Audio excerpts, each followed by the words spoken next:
Are you struggling to conceive? You have options, and at Piedmont Reproductive Endocrinology Group, we'll make sure you have the guidance and support you need. PREG is known for individualized fertility care that's unique to every patient. We take the time to provide a reassuring and empowering experience because we believe that you deserve nothing less. Let us help you on your journey to parenthood. Visit us at pregonline.com to learn more. Get the guidance and support you need at Piedmont Reproductive Endocrinology Group. Hello, so great to have you this evening. You are my first non-arts, non-music guest for this podcast called Tales. Oh, wow. Well, I'll tell you what, sexuality is an art. So there you go. Yeah, okay. So I can't get away from it anyway then. Can't get away from it. Yeah. The art of conversation, the art of communicating about intimate topics. So we'll stick it in under that umbrella. But thank you. I appreciate your branching out. Yeah.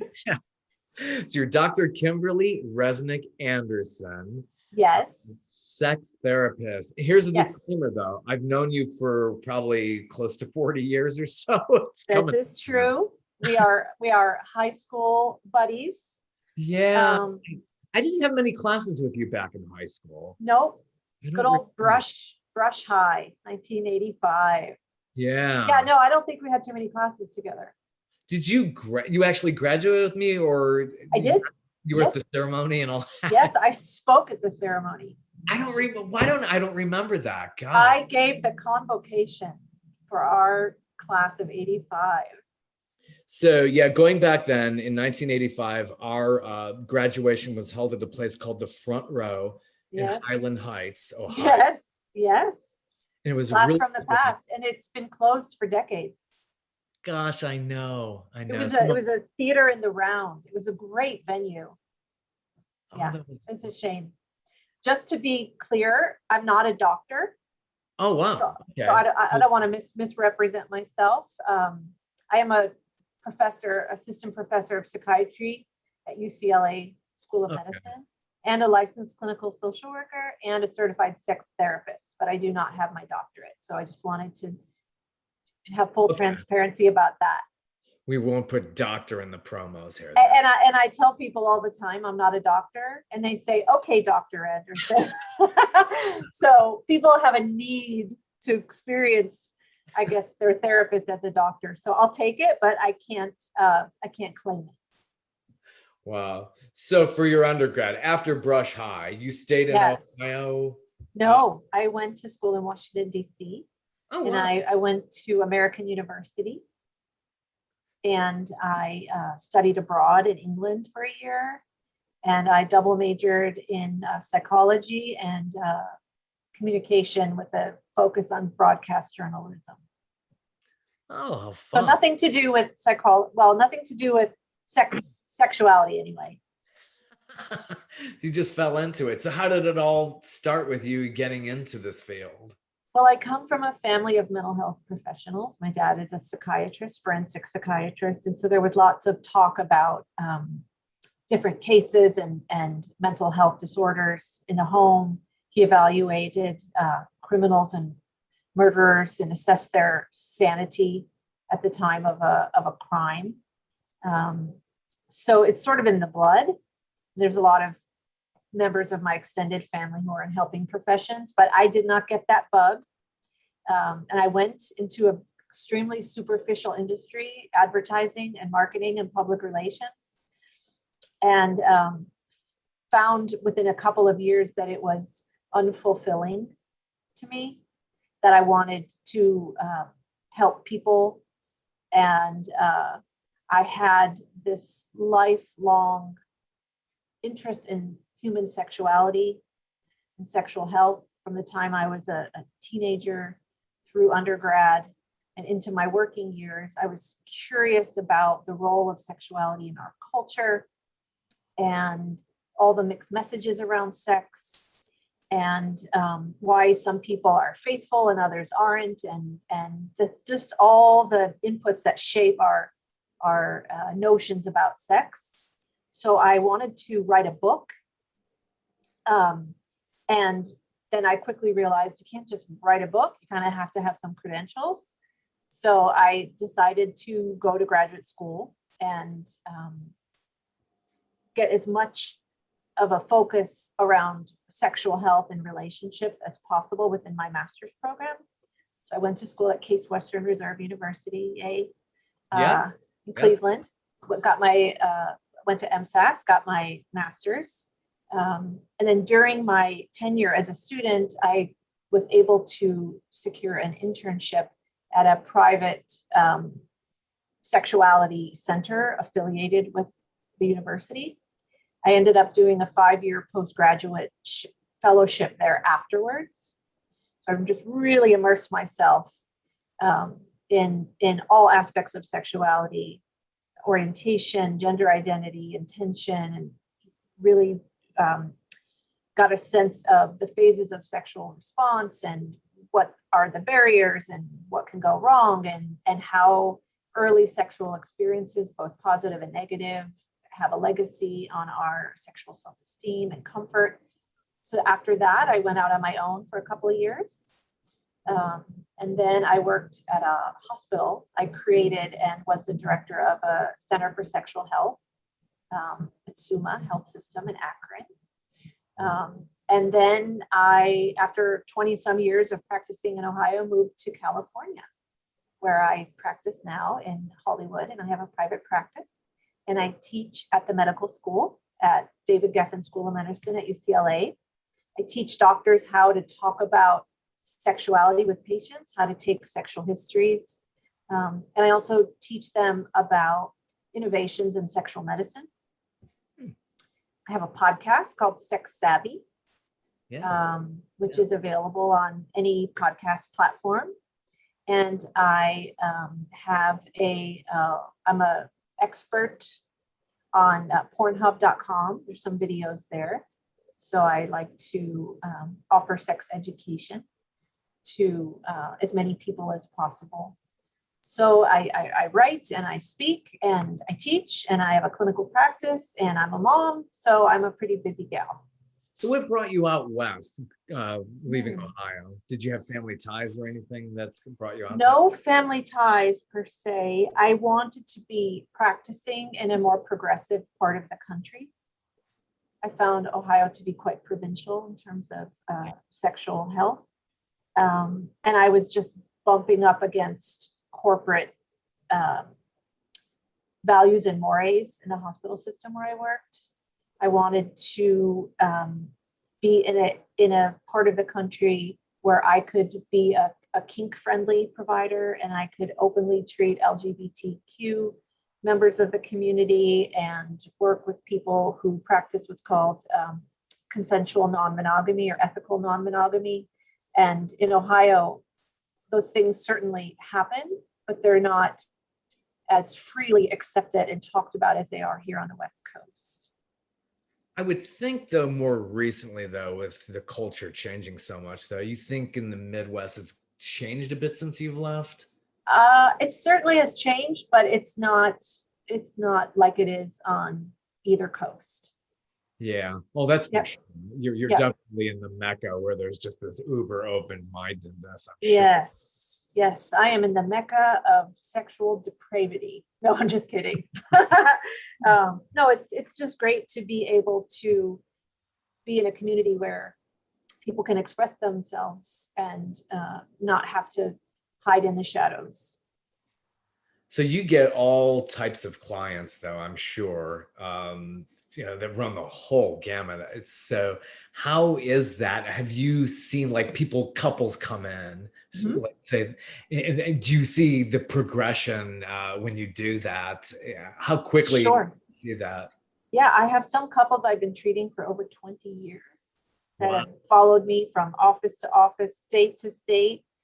So I've had the honor and privilege of watching them, raise their kids and go through all sorts of transitions.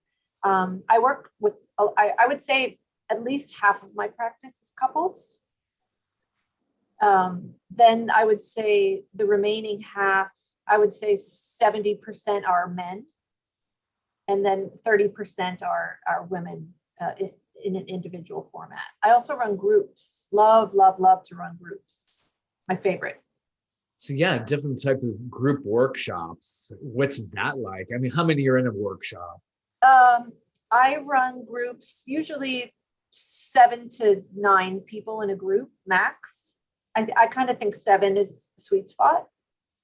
And the groups are centered around some specific theme around sexuality. So it might be a group for men who have erectile dysfunction, or it might be a group for men who have pornography addiction. And then we discuss each of their personal struggles and triumphs in context of that particular sexual health concern. So I run a group for women with low libido. I run postpartum depression groups. I've run groups for sex offenders, incest offenders. I've run groups. I run a group now for adult baby diaper lovers. It's a kink. I interviewed someone on my podcast, a patient of mine, and then I interviewed a professional mommy who is available for hire to interact with adult babies and act out different scenes. I never expected the result. I've heard from adult baby diaper lovers from, I think, 15 different countries. That's amazing. And I have received messages such as, thank you for depathologizing our kink or our sexual interest. I've never heard any professional talk about us with such respect and compassion. Thank you for the work you're doing. Thank you for shining a light on our community. Just an incredible outpouring of appreciation. And I probably get a message from a AB or a DL or an ABDL probably 2 or 3 times a month now, even after 2 years since that first aired. So yeah, you name it, I've seen it. You name it, I treat it. Yeah, gosh, I mean, you think about kinks and stuff like that. What do you think, like, actually starts that? Is this like the savoring the unknown, something that's very taboo, and it just like kind of just makes people get into those kind of things? Well, I think some people are exposed to things that they wouldn't necessarily have stumbled upon on their own, and then they find it intriguing or interesting. But most of my patients found themselves aware of some unconventional sexual interest at a very young age, even pre-puberty often.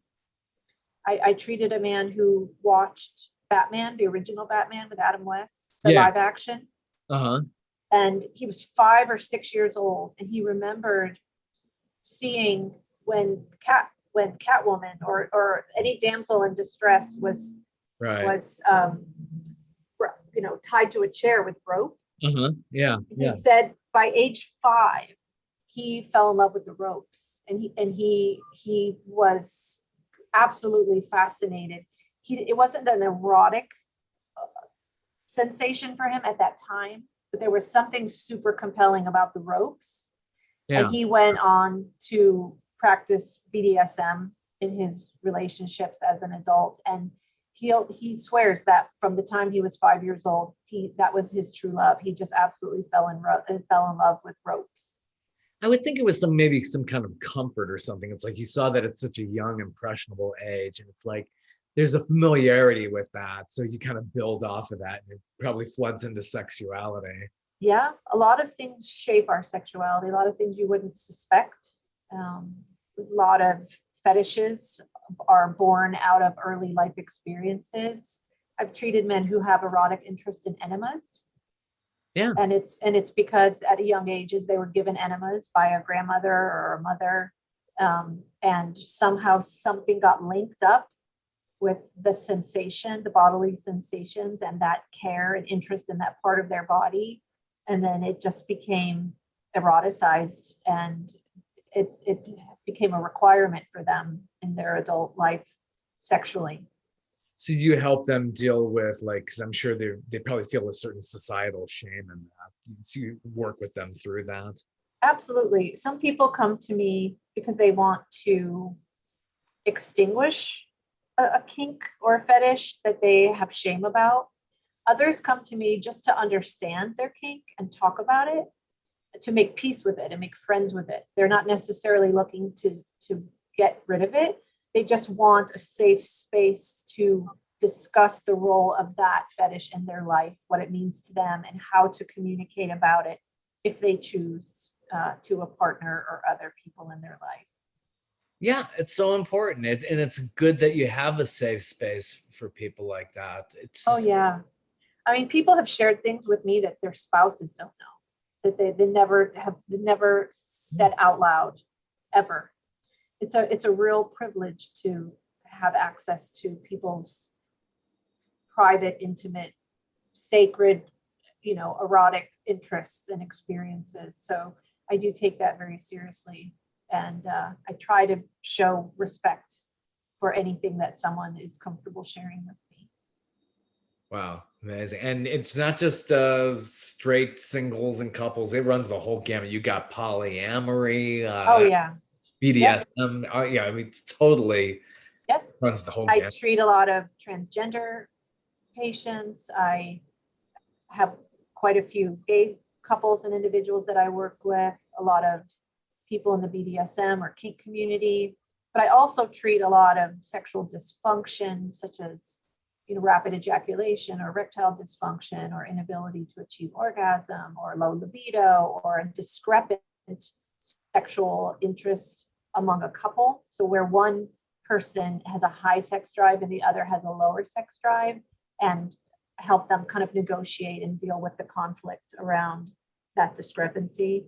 I work a lot with people with medical issues as well. So, for example, like the impact of chemotherapy on sexuality, or the impact of chronic pain, or some other kind of acute medical problem or long-term medical problem, and how to kind of reclaim their sexuality alongside of having some sort of illness or disability. So yeah, you name it, I treat it. Yeah, it's so sad when there's stressors, and stressors do affect that part of our lives. Oh, absolutely. Terrible. Yeah. Well, I treat a lot of women with pelvic pain. They feel betrayed by their bodies. They feel broken. They feel like they are robbed of their femininity.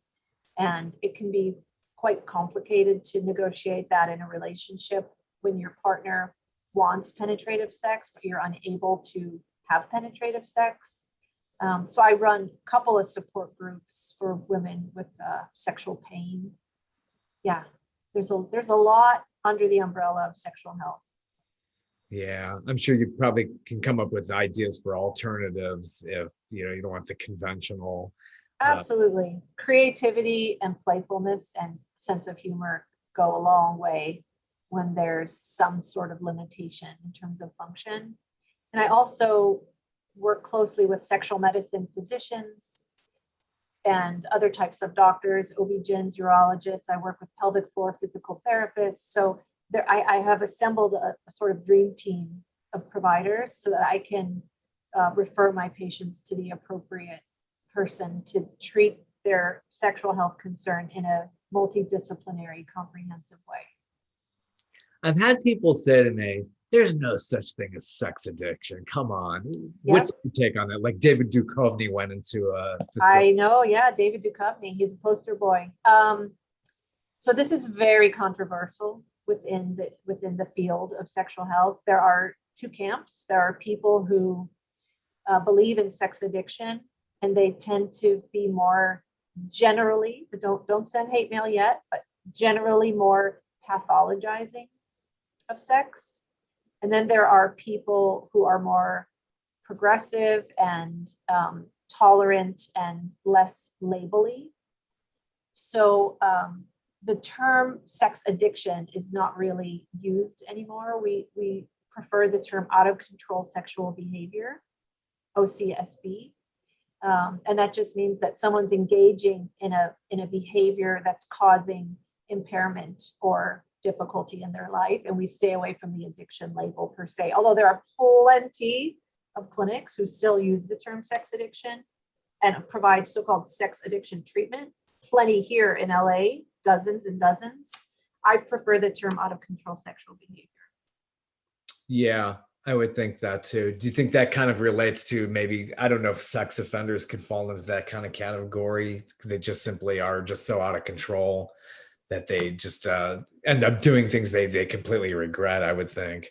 Well, there's a wide range of motivations, and this gets a little dense, but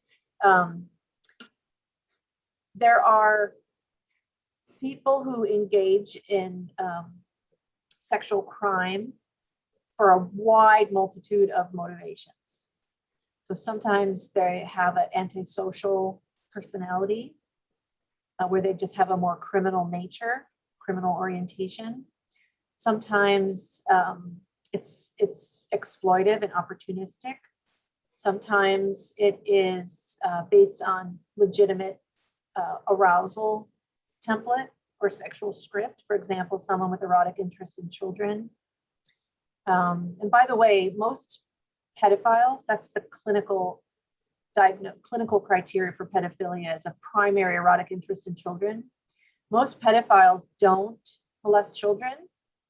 PMS, pregnancy, menopause. Each stage of womanhood has its unique challenges. That's why Highlands Naturals' new women's multivitamins are formulated with daily essential nutrients, plus targeted support for your life stage. PMS, Highlands has a multi for that. Pregnant and having morning sickness? That too. In the throes of menopause, we've got you covered. No matter what phase of life you're in, Highlands Naturals is here for it. Find your multi on Amazon or at highlands.com. Shop the Plato's Closet Black Friday event in North Charleston and West Ashley and let the deals begin. You know Plato's Closet always has a huge selection of trendy recycled styles at amazing prices, but Black Friday deals are different. They're better. We've been holding back some of our best inventory, and you won't want to miss our Black Friday event. Save on gently used styles from Patagonia, Lululemon, Lily Pulitzer, and hundreds of popular brands. Plato's Closet is ready to let the Black Friday deals begin. Plato's Closet, located in West Ashley on Sam Rittenberg Boulevard and North Charleston on Rivers Avenue. And most men who do molest children don't meet the clinical criteria for pedophilia. So think of it as a Venn diagram.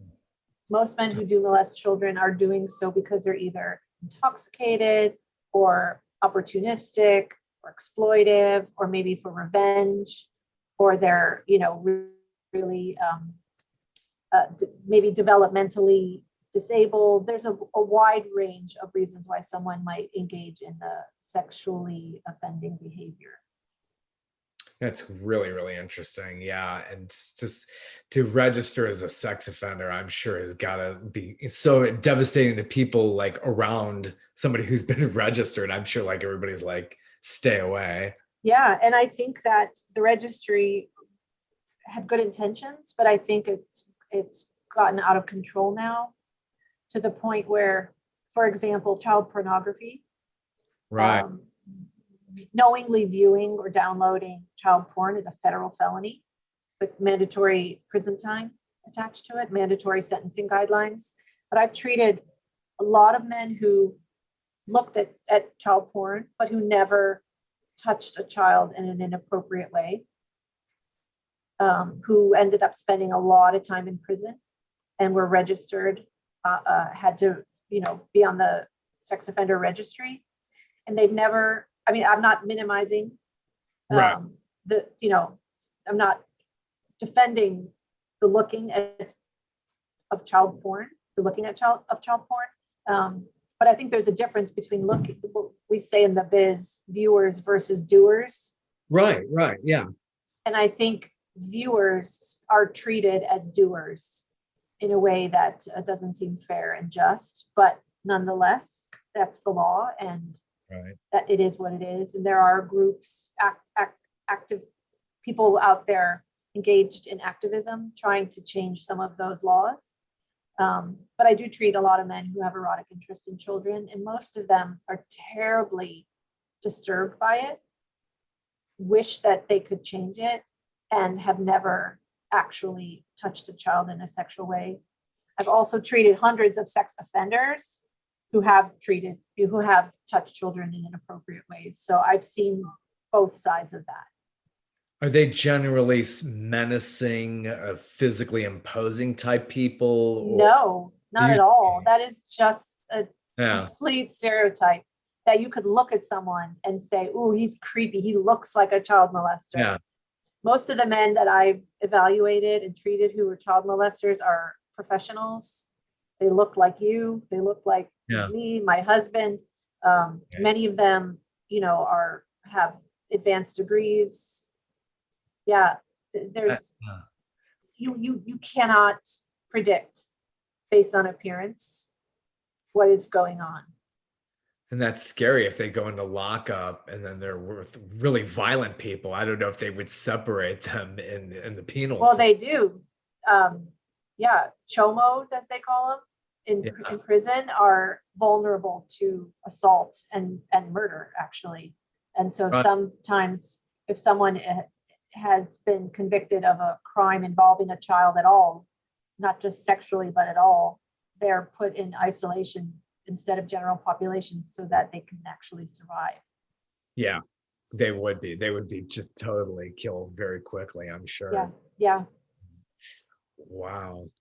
So you seem to battle a lot of stereotypes. I was looking through your website and I do. That's a big commitment of really mine. your site addressed that. Has society become so pornographied? We just that's where a lot of our insecurities seem to come out. Insecurities and notions about sex and what sex should be like and look like and feel like and sound like. And it's not a helpful depiction. I'm not anti-porn. I think there's a place for porn. I think porn can be used responsibly, individually and with couples. But I think that some of the themes perpetuate misogyny, and boys are watching this and thinking that this is how they should engage sexually with women. And there's so much more graphic porn now. So you could watch, rape porn, you could watch bestiality porn, you could watch, torture porn. And I think we are becoming desensitized to some of the themes that are so readily available now. Yeah, it's so accessible. Gosh, when we were kids, there was nothing even close to this now. Yeah, we had to find magazines. Yeah. In some uncle's attic or something, right? You had to really work for that. You had to really work for it. And the accessibility of it and the amount of it and the fact that it's, free, you don't have to spend money. It's just amazing how easily you can call up a video on your phone. Absolutely. I treat a lot of men who are not sexually responsive to so-called vanilla sex. That conventional lovemaking, whatever you want to call it, is just not exciting enough or arousing enough for men to be able to maintain an erection or have an orgasm. That they need more and more graphic, more and more perverse themes and activities in order to be able to go through those phases of sexual response. It's a real problem. I call it porn-induced erectile dysfunction. But I treat younger and younger guys. When I started doing this work 30 years ago, most of my patients with erectile dysfunction were 55 plus. Wow. Now I see guys in their 20s who are so dependent on their own hand for masturbation with porn that they don't have sufficient sensation or stimulation inside of a partner's body. That's just, you can't compete with that when you see images. You cannot compete. The tightest vagina, the tightest anus is not going to be as tight as a grip of your own fist. Right. That is so true. And then just the images of the people who were in those videos, it's the backstory of and how sad a lot of those people are too, that they're. Oh yeah. I treat a lot of people in the adult entertainment industry. So I've seen firsthand porn stars, if you will, some of whom are very proud and empowered by their work, and some who feel very much traumatized and exploited by their work. Yeah, I think about that, just like the psychology behind that. It's you're willing to do something so intimate in front of the world. I mean, it's the world. Anybody can call this up anywhere you need to on a phone. 100%. Yeah, 100%. they've got to be that they've got to probably talk that out. It's I can't even imagine how they can function. And it's so surprising the degrees and ranges of resiliency, how some people, are like, I do this, I love this, I'm proud of this, I have nothing to apologize for, nothing to be ashamed of. And then you have people who are just terrified that it's going to come out and that their parents or grandparents might watch these videos, and how to predict who's going to embrace it versus who's going to be traumatized by it. It's really fascinating work. Yeah, it must be. Wow, very exciting field that you've chosen, and there's always an interesting thing, and it's constantly changing too. Like the latest thing is, what is a demisexual? Oh my gosh, you're funny. There's so many terms now. It's hard to even keep up with them. These terms change like people change their underwear. So people use these terms in different ways. Sapiosexual, barsexual, demisexual, you name it. Bar sexuality, have you heard that term? No, never have. That's a term for women, usually college age women, who make out with other women in bars for the titillation of men who aren't actually bisexual or gay, It's just just the kind of titillating energy. So that the term bar sexual comes from, like, I'm only this way when I'm in a bar, so to speak. Oh my gosh. Yeah. It can be for anything. You can make up anything. It could be for anything. Wow. It could be for anything. Yeah. In a bar and get a guy jealous, and that really arouses him. Yeah, and not to say that there aren't women who enjoy kissing women legitimately, but that term specifically relates to women who are sort of using that as a tease, not to make men jealous, but to turn men on, because a lot of men have a fantasy around threesomes, or like to watch so-called girl on girl. Lucky Land Casino, asking people, what's the weirdest place you've gotten lucky? Lucky? In line at the deli, I guess? Aha, in my dentist's office. More than once, actually. Do I have to say? Yes, you do. In the car before my kids' PTA meeting. Really? Yes. Excuse me, what's the weirdest place you've gotten lucky? I never win and tell. Well, there you have it. You can get lucky anywhere, playing at LuckyLandSlots.com. Play for free right now. Are you feeling lucky? No purchase necessary. Void where prohibited by law. 18 plus. Terms and conditions apply. See website for details. Activity. It's a very popular search topic in search engines. Oh yeah. Gosh, if you see that search engine, my gosh. Right? But do you know what the most common, I've treated probably more than 5,000 adults, and probably at least 3,500 to 4,000 of them have been men. So I have unique insight into the mind of men, both gay and straight and trans. But the most common erotic preference that men share with me, do you want to guess? Oh gosh. And this is for gay and straight men. Gay and straight. But it's more commonly spoke about from articulated in straight men, and there's a reason for it. But yeah, guess what would you think? Oh gosh. Maybe some men like humiliation or something like that. Oh, you're kinky, Robert. That's popular, but that's not the most important. That's not the most common one. God, it's out now. No, I don't actually. Your secret is safe with me and all of your listeners. Just kidding. A lot of men talk about, threesomes and being with mother-daughter and all the sorts of stuff that you might expect or predict. But the one consistent thing that I hear from men, no matter what age, for 3 decades in a row, is that an enthusiastic partner is the most exciting experience of sex. Oh yeah. Yeah. Just having sex with someone who's having fun and wants to express him or herself with you and doesn't appear to be bored or embarrassed or shut down. That's the thing. That's men tell me, I just want to be with a man or a woman who wants to have a good time and wants me. That's it. Oh, absolutely. Yeah. And you're gay or straight or whatever you are. Yeah, absolutely. 100%. That is a huge ingredient to it. But yeah, it's you probably find though, and I always hear this too, is that men feel they're not getting enough and women say they're getting too much. Yep.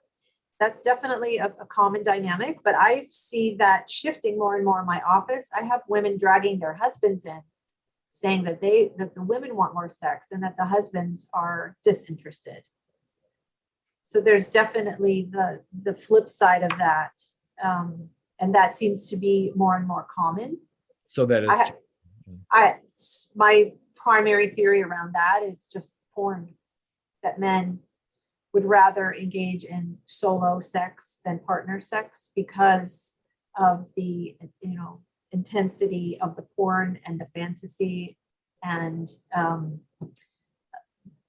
sometimes it's because they feel not sexually attracted to their wife anymore. Maybe they've gained weight.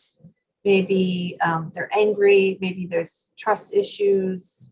There's so many barriers. It's really much more than just what's on the surface. There's a lot of stuff. Sometimes women drag their husbands in and say that they have ED. And then I meet with the men and they say, I have ED with my wife, but not with my girlfriend. Oh gosh. Or I have ED with my wife, but not with my boyfriend. And so I'm more interested in the subjective experience than I am in the objective behavior, right? So what is someone thinking about, fantasizing about, what is the fuel behind their sexual function? Not necessarily what they're doing, but what they're thinking and feeling. That's what I'm interested in. So you probably see more of these sexless marriages. You probably seen couples who haven't. I specialize in sexless marriages. It's one of my most favorite demographics to work with. Just incredibly complicated dynamics. And I have a pretty good track record, if I may say so, on helping couples kind of get back on the sexual horse. Because once they decide to come see me, they've already invested in their sexual health. Once they acknowledge to each other that they value sex and want to bring sex back into their relationship, that's half the battle. Yeah, that first step. Sometimes couples will say, we haven't had sex in 6 months. We haven't had sex in 4 years. We haven't had sex in 27 years. Like, you would be surprised how easy it is to get stuck in a sexless relationship, and it just takes on a life of its own. And it's really hard to course correct on your own without professional support. Yeah. And that first step is calling you. You do consultations, 15 minutes over the phone. I do provide free 15-minute phone consultations. And I also provide teletherapy or coaching for people across the country and the world. And I provide actual therapy for people in Ohio and California, because those are the 2 states where I'm licensed. Excellent. And we could see this on your website. What is your URL, your website? It's just my name, KimberlyResnickAnderson.com. Okay, yeah. And Resnick is spelled, because I knew another Resnick in our school. There was another Resnick, my nemesis. No, just kidding. Love you, Deborah. I'm gonna get her on here one day too. She'd be fun guest too. Yeah. So I'm Resnick. That's and then Anderson with an ON, because there's a couple of ways to spell that too. No, yeah, because when you came into the school system, I thought it was a little later than Debbie. So Yep. I started in 9th grade. Yep. Right. Oh, that's Yep. Wow. What a trip. What a trip. It is. It is. What a small world. So I love your website. You have this thing called a sexual IQ quiz. I do. Awesome. I do. It's just a quick little 10 question instrument for people to assess their level of information and comfort with sexuality. People can take that little quiz on my website, and then I give the answers and explain why those are true or false. There's a link to my podcast through my website. So you can listen to all the episodes of Sex Savvy. Then I have many videos that I produced about a wide range of sexual health topics. I have a blog. There's a link to my press page where you can read, more than 100 different articles I've been quoted in, and learn about different just philosophies around sexuality and topics that are pertinent. Neat. Did I see you on the Learning Channel? Did you do some? I did. TLC. Yeah, I was involved in a program called Strange Sex. Yeah. So I was a consultant for them and an on-camera expert. I interviewed a number of people on that show. I was in about a dozen episodes. You can still find that on Hulu or Netflix, I think. Strange Sex. It aired for a couple of seasons, and it was a lot of fun. Neat. And I had your son on the show, Duncan. We'll give him a little plug here. I always like. Yay, Duncan. You'll see that I bring up and I promote past episodes as well. Good for you. Good. That's great. Yeah, he had a blast. He up and coming actor, DJ, music producer in the City of Angels. So he had a blast. Thank you for sharing his work with your listeners. I've been catching up on Generation. You talk about sexuality. Oh my Whoa, yeah. What a great show, huh? I love it. I love it. When I'm watching it, I'm in the gym. People are like, I'm like, gotta come. My God. Wear your Generation flag proudly. Yeah, it's a great show, and there's so much good material now available to kids. Yeah. Where in our day, there was not the level of community and support out there. So there were a lot of kids who were living, very much alone. Yeah, back in our day, there was just no awareness about all this stuff. And there were kids who I'm sure were like in the closet, afraid to come out. For sure. Or trans, or have violent sexual fantasies, or have been abused, or you name it. Of course, there's just so much of that going on all the time. Yeah. Wow. Well, this has been awesome. I really enjoyed this.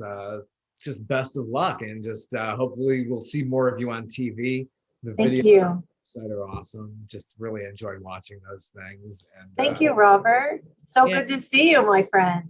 Absolutely. We'll be in touch, and hopefully we could do this again in the future. All right. Enjoy Hotlanta. Take care. Have a good. Okay. Bye-bye.